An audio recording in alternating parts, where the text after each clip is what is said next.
Coming up, maternal mortality, abortion, and race.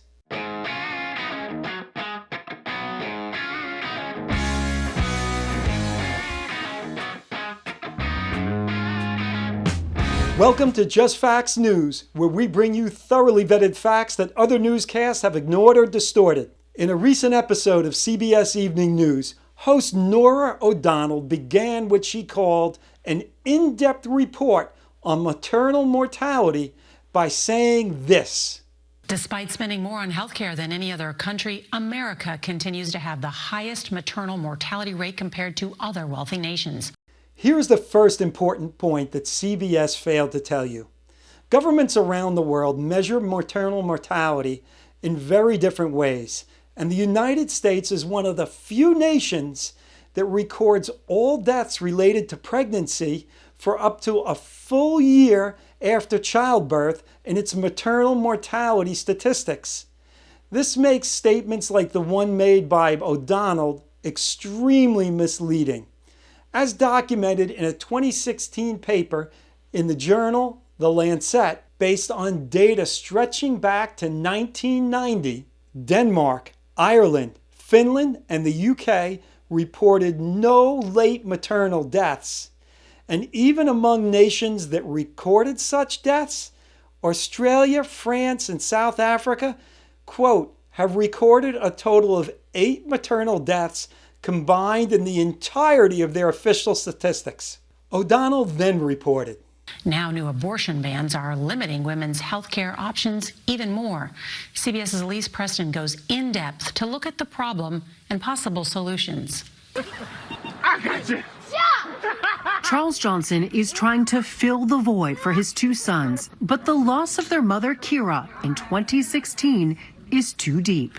Kira was robbed. When I see these boys and how amazing they are, it's bittersweet. It was supposed to be a routine C-section. The doors to the operating room opened and they closed behind Kira. That was the last time I saw her alive. In the U.S., at least 3,000 mothers have died during childbirth since 2016. 12 of the states that have the most restrictive abortion laws also have maternal mortality rates above the national average. Here's more of what CBS News failed to tell you. The tragic death of Kira Johnson had nothing to do with abortion, and the statistics they quoted are hollow. News reports, as well as the testimony of Charles Johnson in a medical negligence lawsuit relating to this horrible event, show that abortion played no role in it. Kira didn't have one, seek one, or want one. Moreover, the statistics cited by CBS prove nothing about abortion because of the simple fact that association does not prove causation. This is taught in high school statistics, yet CBS News seems oblivious to it, as well as a wealth of other research showing that women who have abortions are much more likely to die young than those who deliver children. This doesn't mean that abortions are the root cause of this problem, but this data is far more salient to the issue than the statistics cited by CBS. CBS then continued. Nationwide, Black women are 3 times more likely to die during pregnancy. I'm as terrified as the people that I take care of. Survival beyond pregnancy is the least of what we deserve. OBGYN Dr. Jamila Parrott says the blame goes beyond women simply having access to quality care. How do we get to Black women dying at a rate 3 to 4 times? We didn't get her overnight. I'll tell you that. There's lots of evidence, lots of research that shows Black women are treated differently when we seek care. We're not listened to in the same way. We're given a different level of care, a lesser level of care. Once again, the facts tell a very different story than CBS. Conditions like obesity, HIV, and high blood pressure are major contributors to maternal mortality, and they are much more common amongst Black women than women of other races.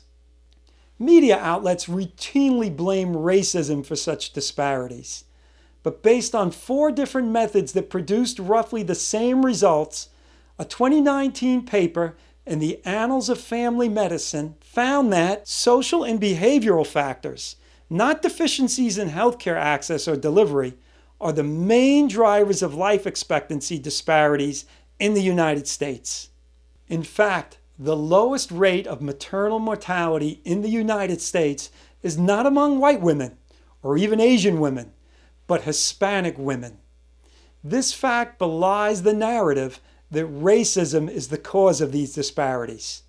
Progressives tend to bristle at facts that show that behavioral factors are major contributors to healthcare outcomes instead of the things they typically blame, like systemic racism. Scientific studies have shown that this actually creates a victimhood mentality in people, which reduces the willpower needed to make positive improvements in life. Ergo, CBS is contributing to the very problem they decry. Thank you for joining us. Tune in next time for more thoroughly vetted facts that other newscasts ignore or distort.